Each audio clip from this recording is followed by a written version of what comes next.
السلام علیکم۔ آج کا میری لیکچر ہے کلاس 6 کے لیے اردو کا۔ آج کا ہمارا ٹاپک ہے محنت کی برکات۔ آج ہم کریں گے اس کے الفاظ معنی اور اس کا خلاصہ۔ الفاظ معنی اس کے یہاں سے ہیں۔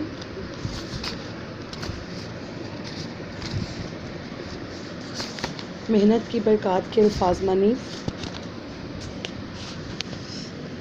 فرسٹ الفاظ معنی ہے انجام دہی، مطلب انجام دینا، عار عیب یا نقص، پائیداری مضبوطی، شعار چلن یا طریقہ، ثمرات فائدے، چنگل گرفت، مشعل راہ راہبر راستے کی روشنی، آسائش آرام، بندوبست انتظام، ثمر پھل، پہلو تہی کرنا، اجتناب کرنا، ٹال مٹول کرنا، صف قطار، پیوند جوڑ، نہال خوشحال، پیش نظر نگاہ کے سامنے، فضیلت بڑائی یا عظمت۔ آگے ہیں اجتماعی مجموعی طور پر یا گروہی، فرما روائی حکمرانی، چنگل غلامی قید یا گرفت، اشاعت پھیلانا نشر کرنا، منور روشن، لہو لہان خون میں لت پت، تناور مضبوط، وقار متانت یا قدر و قیمت، قدر و منزلت۔ آگے ہے لہو لہان خون میں لت پت، تناور مضبوط یا وقار متانت، قدر و منزلت، کامیابی مقصد پورا کرنا، کامرانی فتح یابی، منور کرنا روشن کرنا، آسائشات آرام سکون، پیش خیمہ کسی واقعہ کی تمہید، انفرادی ذاتی یا شخصی، نکھار لاسٹ نکھار، اجلا پن صفائی، کلیہ عام قاعدہ۔ یہ ہیں اس کے الفاظ معنی۔ اب ہم کریں گے اس کے خلاصے کی طرف جائیں گے۔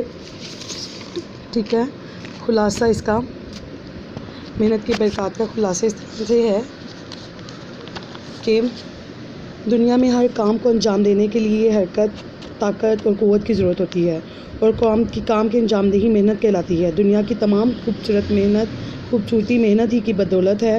اللہ تعالیٰ بھی فرماتا ہے کہ انسان کو وہی کچھ ملے گا جس کے لیے وہ محنت کرے گا۔ ایک کاہل اور سست انسان کی معاشرے میں کوئی جگہ نہیں۔ اسلامی تعلیمات میں محنت کرنے والے کو اللہ کا دوست کہا گیا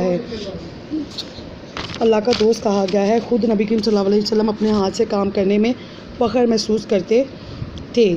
اپنے جوتے خود گانٹھتے، پھٹے کپڑوں کو پیوند بھی لگا لیتے۔ مسجد نبوی کی تعمیر میں اور غزوہ خندق کے موقع پر بھی حضور صلی اللہ علیہ وسلم نے پتھر اٹھائے اور خندق کھودنے کا کام انجام دیا، اور یہ نمونہ دیا کہ محنت میں کوئی یار محسوس نہیں کرنی چاہیے۔ پاکستانی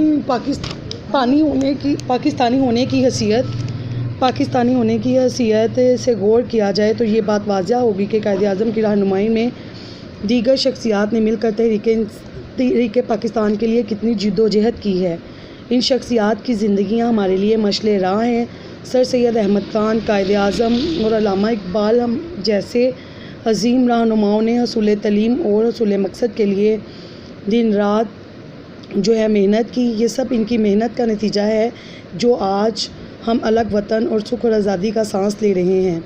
اگر یہ لوگ محنت نہ کرتے تو ہم لوگ ہندوؤں کی غلامی سے کبھی آزاد نہ ہوتے۔ برصغیر پاک و ہند میں اسلام کی تبلیغ کا کام کرنے والے بزرگان دین نے کئی سال حصول علم کے لیے صرف کیے، ہزاروں میل سفر کر کے ہندوستان آئے اور دین اسلام پھیلایا۔ ان کے پیش نظر حضور اکرم صلی اللہ علیہ وسلم کی ذات گرامی تھی جنہوں نے اسلام کی خاطر ہر ظلم برداشت کیا۔ اگر یہ بزرگان دین محنت نہ کرتے تو آج سارا عالم اسلام کی تعلیمات سے محروم ہوتا۔ دنیا میں جس نے بھی نام کمایا وہ محنت کا ہی ثمر ہے۔ اگر ایک انسان کی مثال لی جائے کہ اگر وہ محنت کرنا چھوڑ دے، کھیتی باڑی نہ کرے تو انسان کے لیے خوراک کا بندوبست نہیں ہو سکتا۔ دنیا میں سائنسی ایجادات کی بدولت حاصل شدہ آسائشیں محنت ہی کا ثمر ہیں۔ جن افراد اور قوموں نے محنت کی وہ دنیا کی ترقی یافتہ قوموں کی صف میں شامل ہو گئیں۔ معاشرے میں دنیا میں کچھ بھی محنت کے بغیر حاصل نہیں ہو سکتا۔ اگر ایک طالب علم سارا سال محنت نہ کرے وہ کبھی کامیابی حاصل نہیں کر سکتا۔ اس کے مقابلے میں ایک